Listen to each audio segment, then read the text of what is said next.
కరీంనగర్, ఆదిలాబాద్, నిజామాబాద్, మెదక్ జిల్లాల బీజేపీ అభ్యర్థి విద్యావేత్త మల్క కుమ్రయ్యను ఆశీర్వదించండి. విద్యారంగంలోని టీచర్ల సమస్యలను చట్టసభలలో గట్టిగా పోరాడుతాం. మొదటి ప్రాధాన్యత ఓటు వేసి టీచర్స్ ఎమ్మెల్సీగా గెలిపించండి.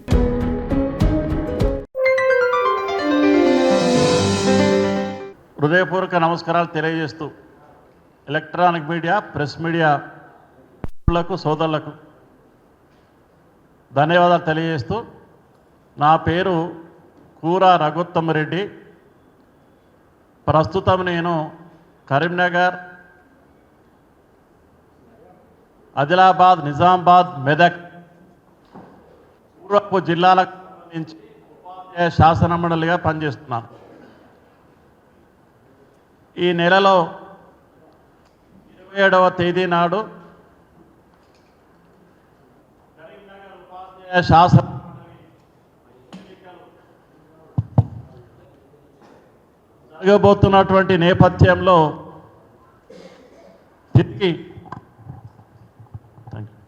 తిరిగి 32 ఉపాధ్యాయ సంఘాల ఉమ్మడి అభ్యర్థిగా, అధ్యాపక సంఘాల ఉమ్మడి అభ్యర్థిగా మళ్ళీ పోటీ చేస్తున్న విషయాన్ని తెలియజేస్తూ,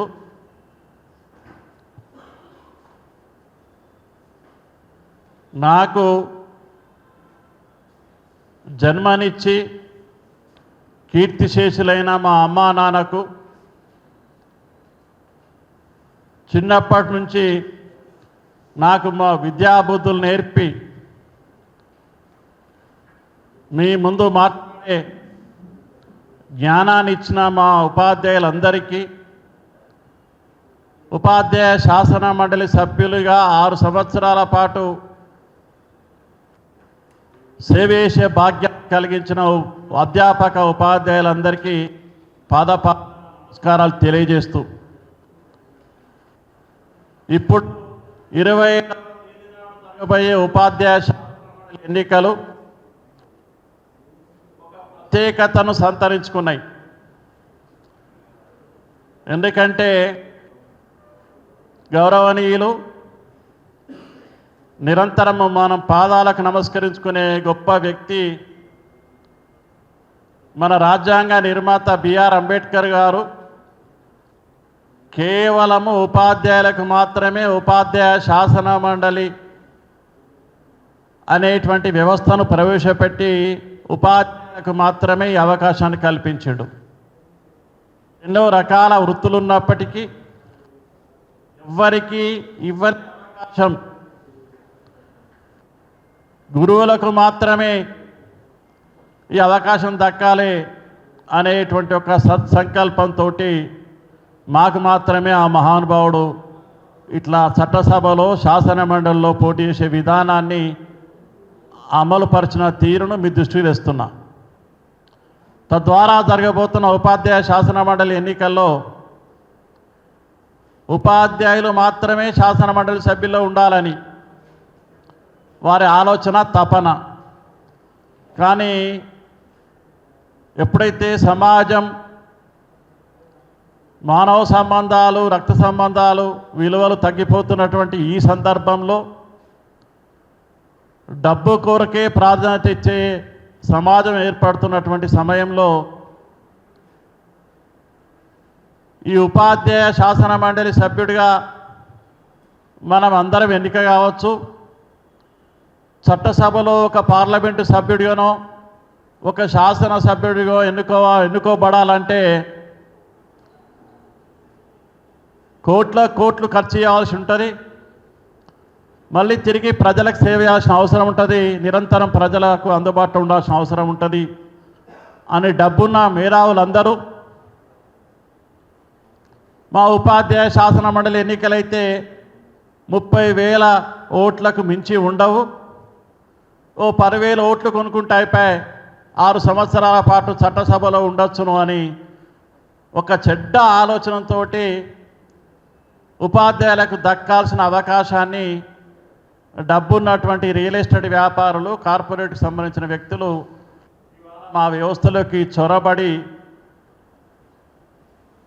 పెద్దలు కన్నటువంటి కలలకు రాజ్యాంగ స్ఫూర్తికి విఘాతం కల్పించే ప్రయత్నం చేస్తున్న విషయాన్ని మిత్రులు మీరందరూ గమనించాలి.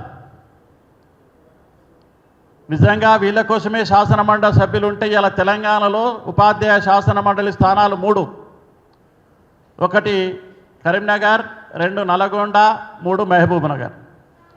ఈ 3 స్థానాల్లో మా ఉపాధ్యాయులకు మాత్రమే అవకాశం ఇచ్చిన తీరును మనం రాజ్యాంగ ప్రకారంగా చూస్తే, లేకపోతే డాక్టర్లకు ఇచ్చేవాడు, అడ్వకేట్లకు ఇచ్చేవాడు, అందరికీ ఒక్కొక్క స్థానం ఇచ్చేవాడు ఆ మహానుభావుడు. కానీ డబ్బు ఎప్పుడైతే క్రియాశీలక పాత్ర పోషించిందో ఆ డబ్బు పరంగా ఉపాధ్యాయ సంఘాల వాళ్ళు కూడా చెప్పడానికి బాధ అనిపించినా ఉపాధ్యాయ సంఘాల కూడా టికెట్లు అమ్ముకునేటువంటి పరిస్థితి. ఎవరు కొంటారు? నాలాంటి ఒక సాదాసీదా ఉపాధ్యాయుడు కొనలేడు.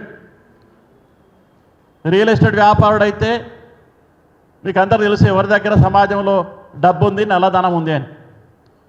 వాళ్ళు మాత్రమే కొనగలుగుతారు. కాబట్టి మా కరీంనగర్ సీటుకు సంబంధించి నేను 36 సంవత్సరాలుగా ఈ రాష్ట్రంలో అతిపెద్ద ఉపాధ్యాయ సంఘం అని చెప్పుకోబడే PRTU సంఘంలో ఒక క్రియాశీలక పాత్ర పోషించిన 6 సంవత్సరాల నాడు నేను ఉపాధ్యాయ శాసన మండలి సభ్యునిగా ఎన్నికైనా. కానీ ఈసారి మళ్ళీ ఆ PRTU సంఘం దగ్గర నేనే శాసన మండలి సభ్యులుగా నేనే సంఘంలో ప్రకటించుకోవాలి. కానీ మా రాష్ట్ర సంఘ అధ్యక్షుడు అతి ఉత్సాహాన్ని ప్రదర్శించి డబ్బు ప్రలోభాలకు లోనై ఒక రియల్ ఎస్టేట్ వ్యాపారికి ఇవాళ PRTU టికెట్ ఇచ్చిన నేపథ్యాన్ని మీకు తెలియజేస్తున్నా. అంటే సంఘంలో పనిచేసేవాడికి గుర్తింపు లేదు, ఉపాధ్యాయ సంఘంలో ఉపాధ్యాయునికి గుర్తింపు లేదు. ఒక డబ్బు మాత్రమే ఒక క్రియాశీలక పాత్రను పోషించింది అనే మాటను మీకు తెలియజేస్తున్నా. ఆ రకంగా నేను మళ్ళీ తిరిగి ఈ రియల్ ఎస్టేటు కార్పొరేట్ వ్యక్తుల మధ్య నేను పోటీలో ఉంటున్నా అని చెప్పి ఆలోచించుకొని నానా రకాలుగా మదన పడుతున్నప్పుడు సిట్టింగ్ శాసన మండలి సభ్యుడిగా మదన పడుతున్నప్పుడు నాకు తోడుగా మన రాష్ట్రంలో ఉండే ఉపాధ్యాయ సంఘాలు జేఏసీ కానీ, PRTU తెలంగాణ కానీ,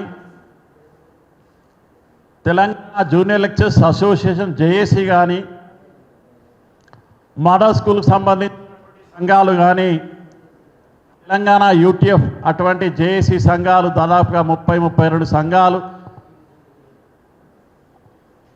అన్నా మీరు తప్పకుండా పోటీలో ఉండాలి, ఉపాధ్యాయునికే గుర్తింపు ఉంటుంది, ఎంత డబ్బు ఖర్చు చేసినా ఎన్ని ప్రలోభాలకు లోపడ్డా మన ఉపాధ్యాయుడు భవిష్యత్ సమాజ నిర్మాత, దేశ నిర్మాణం అనేది ఉపాధ్యాయుని చేతిలో జరుగుతుంది. ఉపాధ్యాయుడు ఒక ప్రత్యేకంగా ఆలోచిస్తాడు, మనకే అవకాశం ఉంటుంది. నన్ను ప్రోత్సహించిన ఆ సంఘాలకు మీ ద్వారా హృదయపూర్వకంగా ధన్యవాదాలు తెలియజేస్తూ, ఆ రకంగా కొద్ది ఆలస్యంగానైనా ఇవాళ ఎన్నికల ప్రచార భాగంలో ఉన్న అందుకే మీ దగ్గర అవకాశాన్ని తీసుకున్న విషయాన్ని తెలియజేస్తున్నా. నిజంగా ఉపాధ్యాయునికి మాత్రం నేను 36 సంవత్సరాల అనుభవంగా, అది ప్రభుత్వ పాఠశాల కానీ, పంచాయతీరాజ్ పాఠశాల కానీ, మోడల్ స్కూల్ కానీ, KGBవి కానీ, జూనియర్ కళాశాల కానీ, డిగ్రీ కళాశాల కానీ, పాలిటెక్నిక్ కళాశాల కానీ, ITI కళాశాల కానీ, ఇంజనీరింగ్ కాలేజ్ కానీ, మెడికల్ కాలేజ్ కానీ, యూనివర్సిటీ కానీ, ఉపాధ్యాయుల అధ్యాపకుల సమస్యలు తెలిసిన వ్యక్తిని నేను. బడికి ఏం కావాలి, నా బడిలో విద్యను అభ్యసిస్తున్న పేద బడుగు బలహీన మైనార్టీ విద్యార్థులు, నా బడిలో విద్యను అభ్యసిస్తున్న పేద బడుగు బలహీన మైనార్టీ విద్యార్థులు, ఇంకా తెలంగాణలో ఏవైతే 27% కుటుంబాలు ఆర్థికంగా, సాంఘికంగా, రాజకీయంగా ఎదగలేక ఉన్నాయో ఆ కుటుంబాల పిల్లలు నా బడిలో ఉన్నారు, నా కళాశాలలో ఉన్నారు. ఆ పిల్లలు ఈ సమాజానికి పనికొచ్చే పౌరులుగా ఎదగాలి. ఆ పిల్లలు బాగా చదువుకొని పెరిగి ఆ కుటుంబాల చరిత్రలు మార్చాలి. ఆ కుటుంబాలు కూడా సామాజికంగా, రాజకీయంగా ఎదగాలని ఆలోచించేవాడు టీచర్.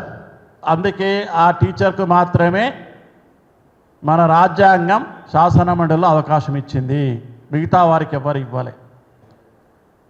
నేను చాలాసార్లు శాసనమండలి సభ్యునిగా ఉపాధ్యాయ సంఘ నేతగా ఉన్నప్పుడు మంత్రుల దగ్గరికి వెళ్ళినా ముఖ్యమంత్రుల దగ్గరికి వెళ్ళినా ఒక మాట చెప్తా ఉంటా, మీరు కూడా దీన్ని గమనించాలి దయచేసి. ఏమిటి అంటే ప్రభుత్వం ఎన్ని పథకాలు చేపట్టినా, ఎన్ని రకాల సంక్షేమ కార్యక్రమాలు చేపట్టినా, ఎన్ని రకాల అభివృద్ధి పథకాలు చేపట్టినా, ఎన్ని రకాల ఉచిత స్కీమ్ల ప్రయోగాలు చేసినా 76 సంవత్సరాల నుంచి ఇంకా 27% మంది పేదలు ఈ రాష్ట్రంలో ఈ దేశంలో ఉన్నారు అంటే ఆ పిల్లలకు ఒక నాణ్యమైన విద్యను అందించకనే ఆ పిల్లలు బాగా చదువుకొని పైకి రాకుండా పోవడం వల్ల ఆ కుటుంబాలు ఇంకా ఇబ్బందులు ఉన్నాయి. మొట్టమొదటిగా ప్రభుత్వ పాఠశాలలు, ప్రభుత్వ విద్యా వ్యవస్థ పట్ల బాగా శ్రద్ధ కనబరిచి ఒక 10 సంవత్సరాలు పాఠశాలకే గనక ప్రభుత్వం యొక్క బడ్జెట్లో అధిక నిధులు కేటాయించి ఒక నాణ్యమైన విద్యను ఈ పేద విద్యార్థులకు అందించినట్టయితే తప్పకుండా ఈ రాష్ట్రంలో ఉండేటువంటి పేద కుటుంబాలన్నీ పైకి రావడానికి అవకాశం ఉంటుంది. అసలు దాన్ని వదిలిపెట్టి నేల విచ్చి సాయం చేసినట్టు పనికిరాని పథకాలను తీసుకొచ్చి ఆ 76 ఏళ్ళ నుంచి ఆ పేదరికాన్ని అట్లే కొనసాగించి వస్తున్నటువంటి అది రాష్ట్ర ప్రభుత్వం కావచ్చు, కేంద్ర ప్రభుత్వాలు కావచ్చు, మన రాజ్యాంగాన్ని అమలుపరిచే పాలకులు కావచ్చు. వ్యవస్థలో మార్పు రావట్లేదు. ఎందుకు రావట్లేదంటే ఆ కుటుంబాలు ఇంకా చదువుకొని పైకి రావట్లేదు. ఆ కుటుంబాల పిల్లలు బాగా చదువుకొని పైకి వస్తే ఆ వంశాల చరిత్ర మారుతుంది, ఆ కుటుంబాల చరిత్ర మారడానికి అవకాశం ఉంటుంది. దాని మీద ప్రభుత్వాలు ఫోకస్ చేయాలి. నాకు మాత్రమే ప్రభుత్వంలో ఉండే పేద పిల్లవాడికి బాధ గురించి తెలుసు. నాకు మాత్రమే ఏ విధానం ద్వారా విద్యా విధానాన్ని తీసుకొని వస్తే ప్రభుత్వ పాఠశాల వ్యవస్థ మారుతుంది, ప్రభుత్వ ఉపాధ్యాయుల సమస్యలు ఏ విధంగా పడతాయి, కళాశాల అధ్యాపకుల సమస్యలు పరిశీలించబడితే నాకు ఉపాధ్యాయునిగా నాకు తెలిసి ఉంటుంది. కానీ ఒక రియల్ ఎస్టేట్ వ్యాపారికి ప్రభుత్వ వ్యవస్థ గురించి ఎట్లా అవగాహన ఉంటుంది ఒక్కసారి ఆలోచించండి. వాడికి ఏమైనా కడుపు నొప్పి ఉంటుందా, ఏమైనా బాధ ఉంటుందా? మా టీచర్కు బాధ అయితే నేను బాధపడతా, మా టీచర్ సంతోషంగా కార్యక్రమం చేస్తే నేను పాల్గొని సంతోషపడతా. కానీ ఒక రియల్ ఎస్టేట్ వ్యాపారికి, ఒక కార్పొరేట్ వ్యక్తికి ఆ ఉపాధ్యాయుని బాధ ఏమైనా అర్థమవుతుందా, దాని గురించి ఆలోచిస్తాడా? ఒక్కసారి మీరు కూడా పరిశీలించాలని చెప్పి సందర్భంగా కోరుకుంటున్నా. మరీ దిగజారి పెద్ద సంఘం అనే చెప్పే రాష్ట్ర అధ్యక్షునికి ఇంకా 10 సంవత్సరాల సేవాకాలం ఉంది. 10 సంవత్సరాల సర్వీస్ వదిలిపెట్టుకొని రాష్ట్ర అధ్యక్ష పదవి వదిలిపెట్టుకొని ఆన్ డ్యూటీ సౌకర్యం ఇచ్చింది రాష్ట్ర ప్రభుత్వం వాళ్ళకు. దాన్ని వదులుకొని ఇవాళ నల్గొండ ఉపాధ్యాయ స్థానానికి పోటీ పడుతున్నాడు. ఎందుకు చేస్తున్నాడు? ఈ పక్క వాడు డబ్బులు ఇచ్చిండు కాబట్టి. కరీంనగర్ సీట్ అమ్ముకున్నాడు, డబ్బులు వచ్చినాయి కాబట్టి అక్కడ పోటీ చేస్తున్నాడు. ఎంత దారుణం ఒక్కసారి ఆలోచించండి. ఉపాధ్యాయ సంఘం ఏంటిది, ఉపాధ్యాయ సంఘ నేతి ఏంటిది? నిన్న మొన్న ఒక ఛానల్లో వచ్చింది, మీ ఛానల్లోనే, ఏదో రిజిస్ట్రేషన్ డాక్యుమెంటు ఆ పెద్ద సంఘాన్ని పంపించిన రిజిస్ట్రేషన్ డాక్యుమెంట్ దొంగ డాక్యుమెంట్ వేసి ఆయన కొట్టు తీసుకున్నాడు. ఆయన స్థలం అమ్మి, సంఘం స్థలాన్ని అమ్మి. ఒక్కసారి ఎటుపోతున్నాం మనం? సమాజాన్ని ఎటువైపు తీసుకుపోతున్నాం? విలువలు పెంచాల్సింది మనం, ఒక ట్రాన్స్పరెన్సీగా ఉండాల్సింది మనం, భవిష్యత్తు నిర్మాతలం మనం ఏం చేస్తున్నామో ఆలోచించాలి. చిన్న సంఘాలు, ఒక వాకర్స్ క్లబ్ ఉంటుంది, దానికి అధ్యక్షుడు సెక్రటరీ ఉంటాడు. ఒక విల్లాలు ఉంటే ఆ విల్లాకు అధ్యక్షుడు సెక్రటరీ ఉంటాడు. ఓ 10 మంది కలిస్తే గ్రూప్ పెట్టుకుంటారు, ప్రెసిడెంట్ సెక్రటరీ ఉంటాడు. పెద్ద సంఘం అనుకునేటువంటి సంఘానికి ఇప్పటికీ రాష్ట్ర అధ్యక్షుడు లేక 2 నెలలు అయింది. ఎందుకు లేదో తెలుసా? ఆయనే రాష్ట్ర అధ్యక్షుడిగా ఉండే ఉద్యోగానికి రాజీనామా చేసిన పరిస్థితి ఏర్పడది. ఉద్యోగానికి రాజీనామా చేసి శాసన మండలి పడుతూ నామినేషన్ చేసిండు కాబట్టి రాష్ట్ర సంఘ అధ్యక్ష పదవి పోయింది. మళ్ళీ నేను ఎడిపోతా ఎట్లయినా, రేపు నేనే మళ్ళీ ప్రభుత్వంతో పైరు చేసి మళ్ళీ నేనే టీచర్గా నియామకం కావాలి. రాజీనామా చేసిన వ్యక్తి మళ్ళీ నియామకమై మళ్ళీ నేనే ఈ రాష్ట్ర సంఘానికి అధ్యక్షుని కావాలనే ఉద్దేశంతో ఇవాళ రాష్ట్ర సంఘ అధ్యక్షునికి కొత్త వారికి ఎవరికి ఇవ్వకుండా అడ్డుపడుతున్నటువంటి విధానాన్ని మీ ద్వారా ఈ రాష్ట్రంలో ఉపాధ్యాయులకు తెలియజేస్తున్నాం. ఎట్లా పెద్ద సంఘం అవుతుందండి? రాష్ట్ర సంఘ అధ్యక్షులు లేనందుకు పెద్ద సంఘం అవుతుందా? 6 సంవత్సరాల కింద నల్గొండలో ఈ సంఘం ఓడిపోయినందుకు పెద్ద సంఘం అవుతుందా? సంవత్సరం కింద జరిగిన హైదరాబాద్ శాసన మండలి ఎన్నికల్లో ఓడిపోయినందుకు పెద్ద సంఘం అవుతుందా? ఎట్లా పెద్ద సంఘం అవుతుంది? అనేక సమస్యలు పరిష్కరించకుండా మిగిలిపోయినాయి. దానికి పెద్ద సంఘం అవుతుందా? అది ఆలోచించాలని చెప్పి మీ ద్వారా ఈ రాష్ట్రం నుండి ఉపాధ్యాయులందరినీ కోరుతా ఉన్నా.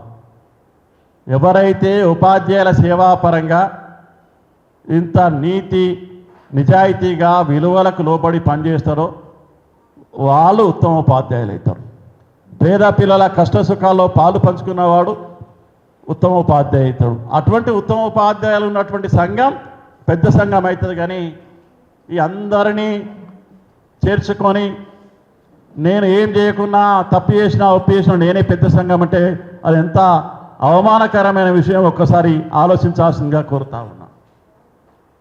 నిజంగా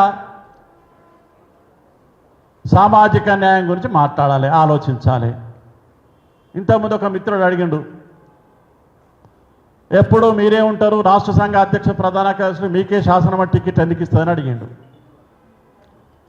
నాకు అందులో ఆశ్చర్యం ఏమనిపించలే. కానీ ఎందుకు ఈ వర్గాలకే ఇస్తున్న విషయం, టికెట్లు కొనడం ఏ సామాజిక వర్గాల వాళ్ళు ఇవాళ అనాదిగా తాతల కాలం నుంచి డబ్బున్న వాళ్ళు రియల్ ఎస్టేట్ వ్యాపారం చేస్తారు, కార్పొరేట్ కంపెనీలు ఉన్నాయి, వాళ్ళకు కార్పొరేట్ వ్యవస్థలో ఉన్నారు, ఆ వర్గాల వారు మాత్రమే కొంటున్నారు. నేనేమాత్రం వెనుక ముందు కావట్లేదు, ఆ వర్గానికి చెందిన వ్యక్తిగా చెప్తున్నాను. మన దగ్గర డబ్బులు లేవు కాబట్టి మనం టికెట్లు కొంటలేం, మనం రాష్ట్ర అధ్యక్ష పదవుల గురించి డబ్బులు ఖర్చు పెడతలేం, ఎమ్మెల్సీ టికెట్లు కావాలని చెప్పి డబ్బు ఇస్తలేం. కాబట్టి మనం వర్గాల వారు పైకి రావట్లేదు.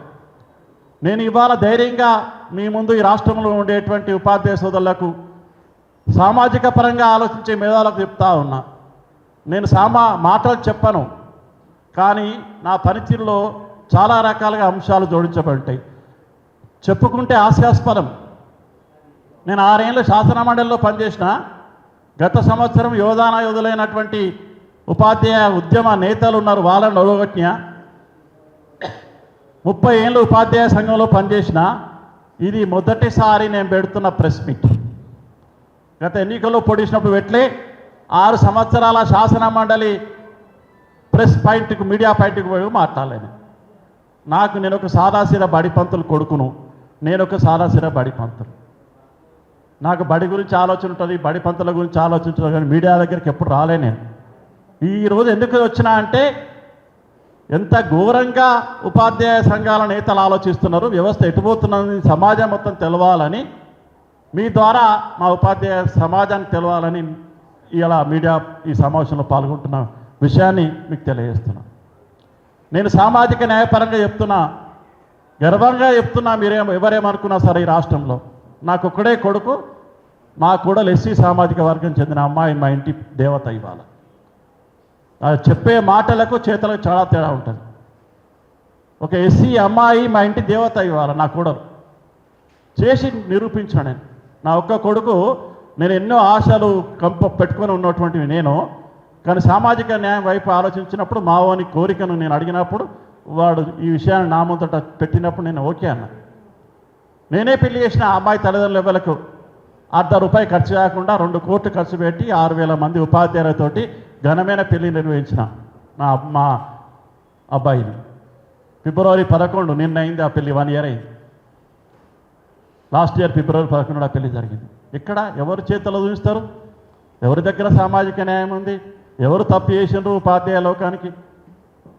నేను శాసన మండలి సభ్యుడిగా ఉన్నప్పుడు అప్పటి ముఖ్యమంత్రి 10 సంవత్సరాల పాటు విద్యా వ్యవస్థ ఏ రకంగా ఉందో మీకు తెలియంది కాదు. ఆ ముఖ్యమంత్రి ఆ ప్రభుత్వం వివరించిన తీరు మీకు తెలియంది కాదు. అసలు ప్రగతి భవన్కు సంబంధించి శాసన మండలి సభ్యుడికే దారి లేని సందర్భంలో 2-3 సార్లు పోయి వెనుకకు వచ్చిన సందర్భంలో ప్రగతి భవన్కు దారి లేదని ఒక మీటింగ్లో మాట్లాడితే నాకు అప్పుడు ఆహ్వానం వచ్చింది. ఎందుకు వచ్చింది అంటే అప్పటి ముఖ్యమంత్రి గారికి నాకు కుటుంబ సాన్నిహిత్యం ఉంది. మా ఇంట్లో వారు 4 సంవత్సరాలు ఉన్నారు. మా చిన్నాన్న ఆయన క్లాస్మేట్. ఏమిరా పెద్ద పెద్ద మాటలు మాట్లాడుతున్నావు అన్నాడు. ఏంటిది బాపు అని అడిగిన. ఈ మెడలు వంచుడేంది, నియంతృత్వ ప్రభుత్వం ఏంది, గొట్టు పదాలు వాడకరజరా, తేలిక భాష మాట్లాడు, నాకు అర్థమైతే లేవన్నాడు.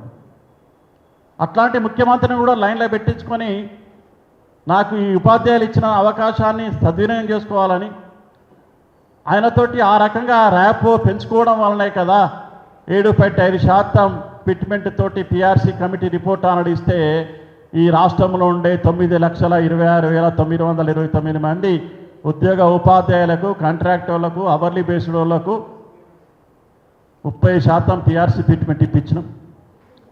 ఉద్యోగ ఉపాధ్యాయుల వయసును 58 సంవత్సరాల నుంచి 61 సంవత్సరాలకు పెంచిపించినాం. మా కేజీబీలో పనిచేసే సోదరిమణులకు 6 మాసాలు వేతనంతో కూడిన మెటర్నిటీ లీవ్ ఇప్పించిన. ఒక 100 సార్లు మాట్లాడుంటా ఈ 6 సంవత్సరాల కాలంలో. నా పాఠశాల ప్రభుత్వ పాఠశాల, పేద పిల్లలు చదువుకునే పాఠశాల, మా పాఠశాల కరెంటు ఫ్రీ ఇవ్వాలని చెప్పి.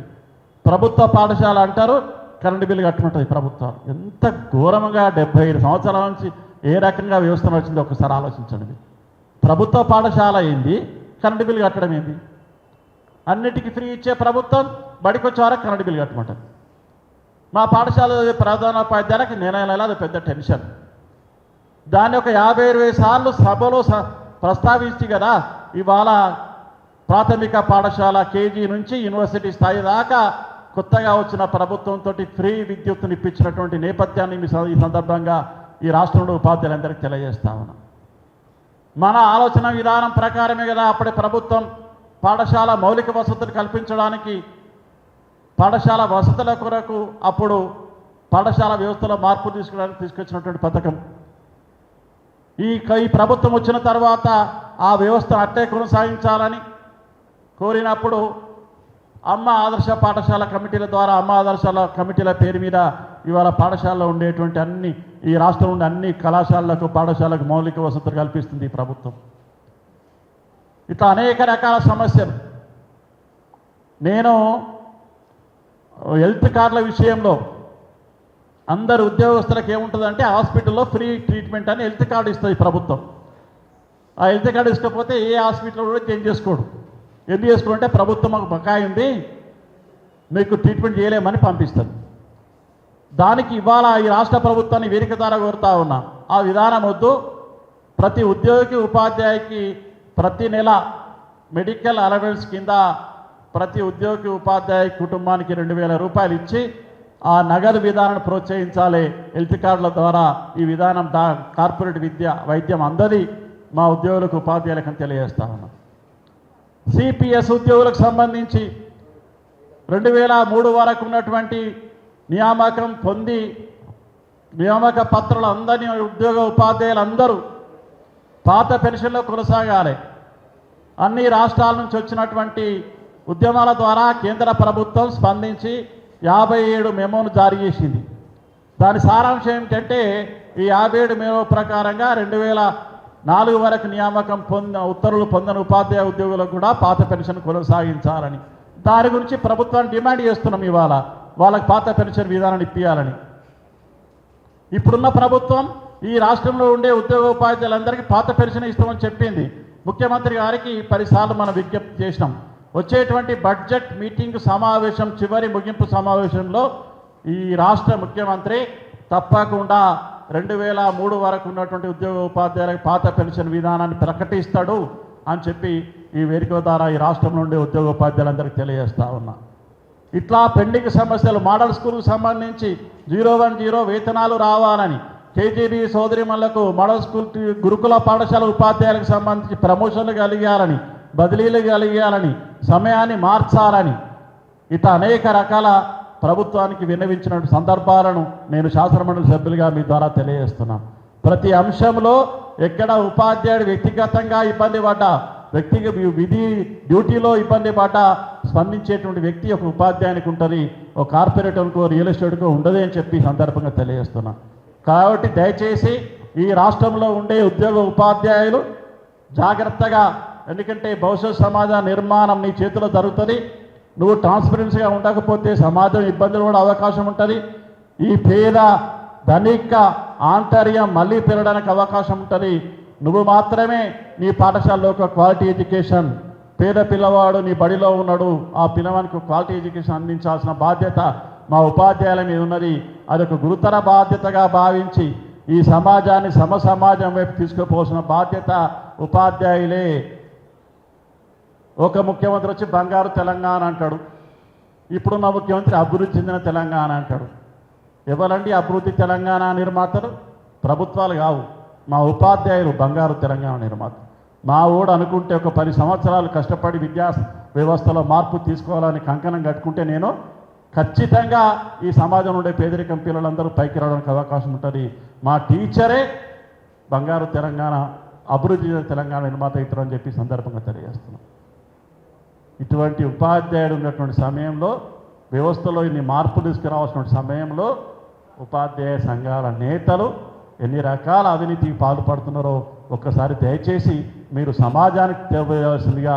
మీ ద్వారానే ఉపాధ్యాయుడు ఎంత బలంగా ఈ సమాజాన్ని మార్చగలుగుతాడో పత్రికలు, ఎలక్ట్రానిక్ మీడియా, ప్రెస్ మీడియా కూడా సమాజంలో జరుగుతున్నటువంటి లొసుగులు బయట పెట్టడానికి, తప్పులు జరుగుతున్న విషయాన్ని బయట పెట్టడం మీరు ఒక ప్రధాన భూమిక పోషించాల్సిన బాధ్యత ఉందని కూడా ఈ సందర్భంగా మా సోదరులకు పేరు పేరుగా కోరుకుంటా ఉన్నా. ఎందుకంటే అందరం అట్లాగే అనుకుంటే నేను ఒక మాట చెప్తా ఉంటా, ఎవడు మంచోడు సమాజంలో, నేను గొప్ప నేను చెప్పుకుంటే వానంత చెడ్డవాడు ఎవరు ఈ రోజుల్లో. కాకపోతే ఎక్కువ తక్కువ, చిన్న దొంగలు పెద్ద దొంగలు. ఎవడన్నా సమాజంలో ఆ చిన్న దొంగ ఎవడైతే ఉన్నాడో కనీసం వాళ్ళన్నా సమాజం బాగుకొరకు పనిచేయాల్సిన అవసరం ఉంది. అందరం ఉట్లాగే కళ్ళు లేని వాళ్ళ కూర్చుంటే ఇంకా భయంకరమైనటువంటి సమాజం బయట ఏర్పడడానికి అవకాశం ఉంటుంది. మళ్ళా సమాజం వైపు మనం వెళ్ళాల్సినటువంటి మన ఇంత పెద్ద దేశానికి స్వతంత్రం తెప్పించి, ఇంత పెద్ద దేశం అన్ని దేశాల్లో అగ్రగామిగా ఉండాలని అంబేద్కర్ గారు రాసిన రాజ్యాంగం ఎటువైపు వెళుతుందో ఒక్కసారి ఆ సమాజ స్థాపన అనేది మన చేతుల్లో ఉంది అని చెప్పి తెలియజేస్తూ, ఈ రకంగా అవినీతికి పాల్పడి సంఘాల పరంగా టికెట్లు అమ్ముకొని నిలబడ్డ రియల్టర్లకు, కార్పొరేట్ వ్యక్తులను గెలిపిస్తే లాభం జరుగుతుందా? ఒక ఉపాధ్యాయుడిగా, ఉపాధ్యాయుల సమస్యల గురించి తెలిసిన వాడిగా, 36 సంవత్సరాల అనుభవం ఉన్న వ్యక్తిగా నన్ను గెలిపిస్తే ఏమన్నా సమస్యలు ప్రశ్నించే అవకాశం ఉంటుందా? విద్యాపరంగా మన పేద పిల్లల క్వాలిటీ ఎడ్యుకేషన్ అందించడానికి అవకాశం ఉంటుందా? వ్యవస్థ పరంగా మార్పులు తీసుకురావడానికి అవకాశం ఉంటుందా? దయచేసి మా ఉపాధ్యాయులు, అధ్యాపకులు ఆలోచించాల్సిందిగా ఈ సందర్భంగా కోరుతూ, ఈ అవకాశం ఇచ్చిన మీకు అందరికీ హృదయపూర్వకంగా శిరస్సు నుంచి నమస్సుమాన్ని తెలియజేస్తూ, మంచిని పెంచుదాం, మంచి సమాజాన్ని స్థాపిద్దాం, పేద బడుగు బలహీన మైనార్టీ విద్యార్థుల్ని ఈ సమాజానికి పనికొచ్చేటువంటి వ్యక్తులుగా తయారు చేద్దామని చెప్పి తెలియజేస్తూ, ఎమ్మెల్సీగా థ్యాంక్ యూ తమ్మి. ఎమ్మెల్సీ అంటే ఉపాధ్యాయ ఎమ్మెల్సీ నాన్న. ఒక రాజకీయ పార్టీ ఎమ్మెల్సీకి ఎంతో బ్రహ్మాండమైన విలువ ఉంటుంది.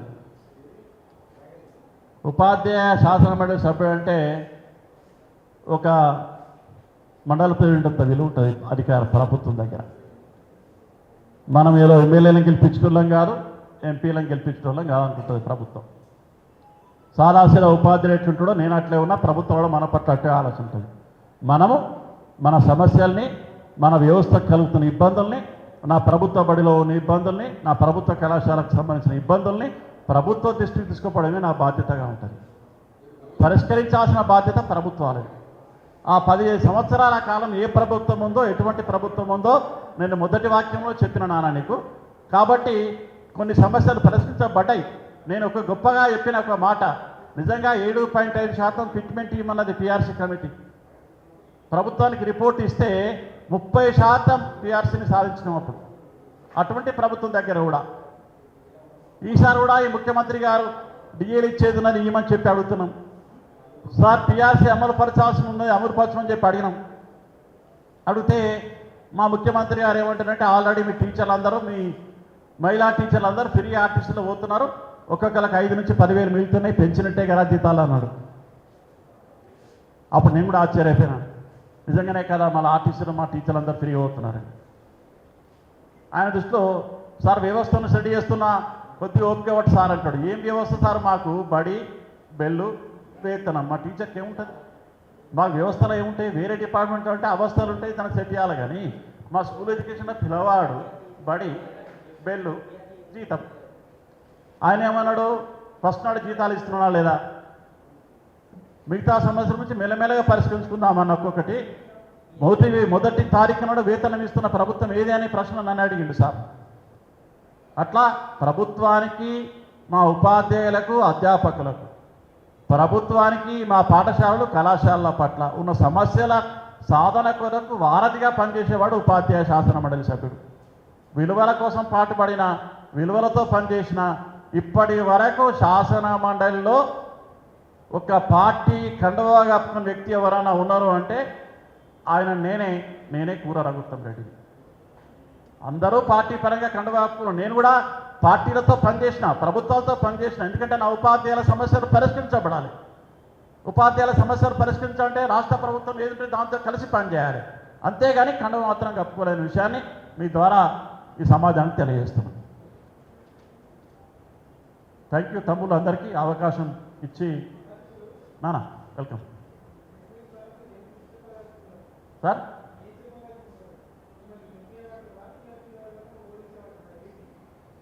నీతిని పెంచమంటున్నా.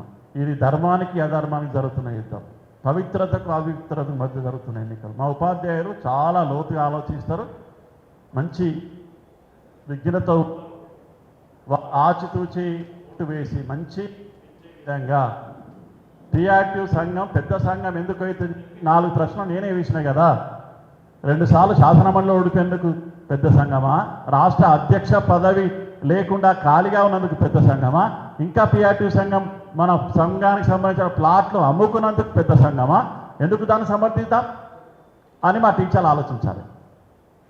ఇంకా sir, any question from any side? నానా నా దగ్గర డబ్బులు లేవు. నేను సారాసరి ఉపాధ్యాయుని, నేను ఉపాధ్యాయుని కొడుకును. నాకు డబ్బులు లేక నేను నా పని చేయలేకపోయినా. నాకు డబ్బులుంటే నేనే ఇవ్వాలా, ఫస్ట్ రౌండ్లో గెలుస్తాను. ఆ సంఘం కనుక నాకు మద్దతు ఇచ్చిండే ఫస్ట్ రౌండ్లో గెలుస్తా కూడా చెప్తున్నా.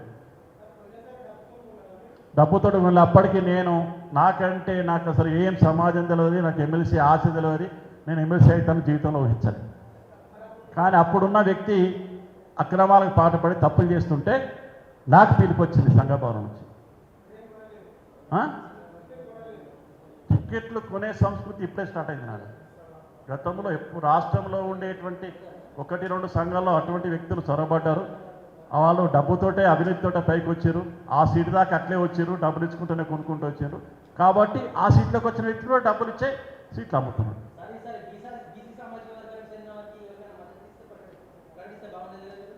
నా దగ్గరికి ఏ అభ్యర్థి రాలేను, నేను ఆ స్థానంలో లేను. నేను ఒక బీసీ అభ్యర్థికి మద్దతు ఇచ్చి గెలిపించే సీట్లో నేను లేను, నన్ను ఎవరు అభ్యర్థించను. నేను ఒకటే మాట మళ్ళీ చెప్తాను, నేను ఒక సింపుల్ టీచర్ హెడ్ మాస్టర్ కొడుకును. మా నాన్న నా గురువు, అందుకే ఆయన పాదాలకు నమస్కారం ముందే చెప్పిన. ఆయనతోటి ఒక విలువలుగా బతికిన కుటుంబం మా 5 అన్నదమ్ములం. ఇప్పటికీ మాది ఉమ్మడి కుటుంబం, విలువలతో బతికిన కుటుంబం నాది. నాకు ఈ సామాజిక న్యాయం నుంచి తమ్ముడు మాట్లాడాడు, బీసీకి ఇస్తే బాగుండు అని చెప్పి. ఒక మాట ఎంత గొప్ప చెప్పినా, మా ఇంటి దేవత ఒక ఎస్సీ అమ్మాయి. అంతకు నాకంటే ఎక్కువ సామాజిక న్యాయం చేసే వ్యక్తులు ఎవరంటే నేను ముక్కునాలుగా రాస్తాను. ఇలా బాటంగా చెప్పి నేను ఈ న్యాయాన్ని పాటించానని చెప్పి ఏ సంఘానైతే చెప్పానండి, నేను అంబేద్కర్ పెద్ద విగ్రహం దగ్గర ముక్కునాలుగా రాస్తాను. చెప్పి చూపించిన నేను, మాటలతో కాదు, తప్పుడు విధానాలు అవలంబించిన వ్యక్తిని కాదు, అటువంటి లక్షణం ఉన్న వ్యక్తిని అసలే కాదు. మా ఉపాధ్యాయులకు న్యాయం జరగాలి, మా కళాశాల అధ్యాపకులకు న్యాయం జరగాలనే ఉద్దేశంతో మళ్ళీ ఆలోచించి వీళ్ళని తట్టుకుంటున్నా లేదా అని మా కుటుంబం ఉమ్మడి కుటుంబం కాబట్టి వాళ్ళ సలహాలు తీసుకొని వాళ్ళ సహాయ సహకారాలు తీసుకొని, ఎందుకంటే ఒక్కనిగా ముందుకు వెళ్ళలేని పరిస్థితి. ఇప్పుడున్న ఎన్నికల నేపథ్యం ఎట్లుంటుందో మీకు తెలియదు కాదు. కొంతైనా ఆర్థిక పరంగా వెసులుబాటు చూసుకోవాలని ఆలోచించట్లో కొద్దిగా వెనుకబడి నేను పోటీలకు వచ్చిన. మీరు కూడా పత్రిక, ప్రెస్, ఎలక్ట్రానిక్ మీడియా మిత్రులకు దండం పెట్టి అడుగుతున్నా, ఏది మంచో ఆలోచించండి, దాన్ని ప్రోత్సహించండి. నాకు అన్ని విధాలా నా స్వార్థం ప్రశ్న జవాబు ఇది, దయచేసి సహకరించమని చెప్పి మిమ్మల్ని కూడా వ్యక్తిగతంగా కోరుకుంటున్నాను. మీ ద్వారానే విజయము అపజయం ఆధారపడుతుంది. ఆ మాట కూడా చెప్తాను. స్పష్టంగా చెప్పిన కదా నాన్న, మా రాష్ట్ర అధ్యక్షుడు అమ్ముకున్నాడు. ఇప్పుడు కరీంనగర్ సీట్లో పోటీ చేసే టీఆర్టీ అధికార అభ్యర్థి మహేందర్ రెడ్డి కొన్నాడు. ఇంకా అలా దాచిదేముంది, అన్ని వివరంగా చెప్పిన కదా నాన్న, ఓపెన్. ఇక నేను చూడలే కదా నాన్న. కొనడం మాత్రం 100 రూపాయలు నిజం, కొనడం మాత్రం 100. ఎందుకంటే తెలుసు, ఇక మీడియాల ద్వారా తెలిసిందే నాయన. నాకు మీడియాల ద్వారా 10 కోట్లకు కొనడని ఒక మీడియా చెప్పింది, 12 కోట్లకు ఉన్న ఒక మీడియా అయిపోయింది, 10 కోట్లకు ఒక మీడియా అయిపోయింది. వాళ్ళు చెప్పిందే కానీ నేను చూడలేదు. కానీ కొనకుండా మాత్రం ఆ తతంగా నడవలేదు. మార్కెటింగ్ అయితే జరిగింది, ఎంత జరిగిందని చెప్పలేదు. నాన్న ఇస్తే నేను ఎందుకు నాకు పోటీ ఎందుకుంటా? నేను నాకు ఇస్తే నేను మంచిగా నేను ఇస్తున్నా. నేను కూడా చిన్నలాగానే అట్లా కూడా వస్తే నేను కూడా ఆలోచించుకోనేమో. అటువంటి అవకాశం వస్తే నేను కూడా నాకు ఇస్తా అంటే నేను కూడా మనిషిని కాదా? నేనేమైనా అసామాన్యున్నా? నేను కూడా మీలాగా ఇంకా డౌన్ ప్రాంతం నుంచి పైకి వచ్చినండి కదా, నేను కూడా ఆలోచించేవాడిని కావచ్చు. నాకు లేదా స్వార్థం? డబ్బులు ఇవ్వలేదు కాబట్టి వచ్చిరండి. అదే ఆలోచన ప్రత్యర్థి ఎన్నికలుగా తమ్ముడు ఏం చేస్తాడు? ప్రత్యర్థి మన విలువను తగ్గించడానికి ప్రయత్నం చేస్తాడు. మన విలువను తగ్గిస్తే వాడు లాభం అవుతుంది ఆలోచిస్తాడు. ఇవి ఎన్నికల వాతావరణం. ఇంకా 1కి 2 చెప్తారు. నేను అటువంటి ఏం చెప్పట్లే, జరిగిన కథనే చెప్తున్నా. వాళ్ళు చేసిన ముచ్చటే నీకు చెప్పిన. నల్లగొండల మా అభ్యర్థి పూల రవీందర్ సారు నేను ఇద్దరం యాక్చువల్గా పిఆర్టీ సంఘంలో నల్లగొండ నుంచి పూల రవీందర్ సార్ టికెట్ రావాలి, నాకు ఇక్కడ కరీంనగర్ నుంచి రావాలి. అసలు వాస్తవ పరిస్థితి అది. ఇద్దరిని కాదని పోయిన సందర్భంలో అన్న నేను కలిసి ఒక మ్యూచువల్ అండర్స్టాండింగ్ వచ్చి పోటీకి వచ్చినాం. నాకు అనూహ్యంగా ఈ అన్ని పరిణామాలు జరిగిన తర్వాత తెలంగాణ పిఆర్టీ వర్షవర్ధన్ రెడ్డి గారి నాయకత్వంలో చేసి నాకు మద్దతు ఇచ్చింది. ఇప్పుడు ఈ 4-5 రోజుల నుంచి నేను కొంత సంకట పరిస్థితి సంధికాలంలో ఉన్నా అనే విషయాన్ని నువ్వు అడిగిన ప్రశ్న జవాబు చెప్తాను.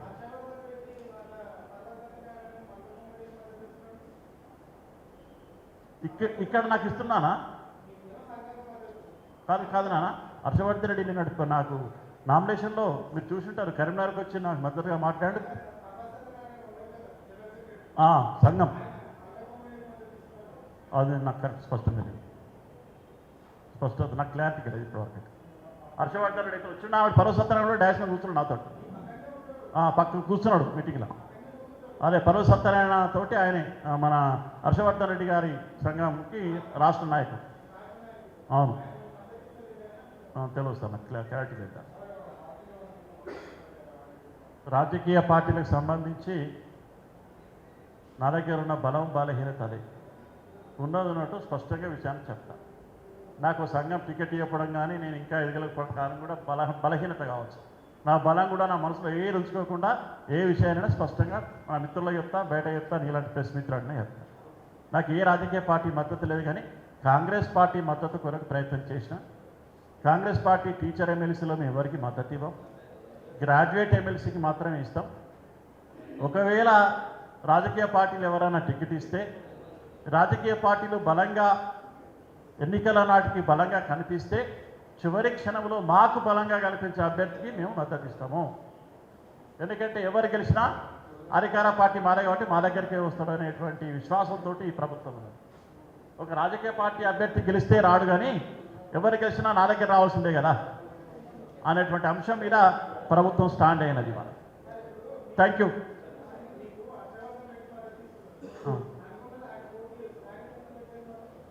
నేనా అదే సార్ 3 రోజుల కింద డిసైడ్ అయింది. నాకు నేను పోటీలో కరెక్ట్గా వచ్చి 15 రోజులు 20 రోజులు అయినంతే.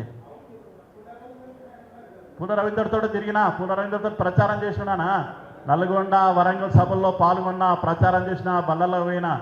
అనూహ్యంగా ఈ 3 రోజుల కింద హర్షవర్ధన్ రెడ్డి నాకు మద్దతు ఇచ్చిండు. అది ఎందుకు ఇచ్చిండు అంటే అధికార పార్టీతో ఆయన అధికార పార్టీ ప్రతినిధి, మరి ఆయనకి ఏమైనా సిగ్నల్స్ ఉన్నాయో ఆయనకు తెలియదు, కానీ నాకు మాత్రం పూర్తిగా మద్దతు ఇచ్చిండు. నా గెలుపులో క్రియాశీలక పాత్ర పోషిస్తున్న వాటం కూడా ఈ సందర్భంగా మీకు తెలియజేస్తాను. మీకు అందరికీ కృతజ్ఞత తెలియజేస్తూ ముగిస్తున్నా. జై హింద్, జై టీచర్, జై టీచర్.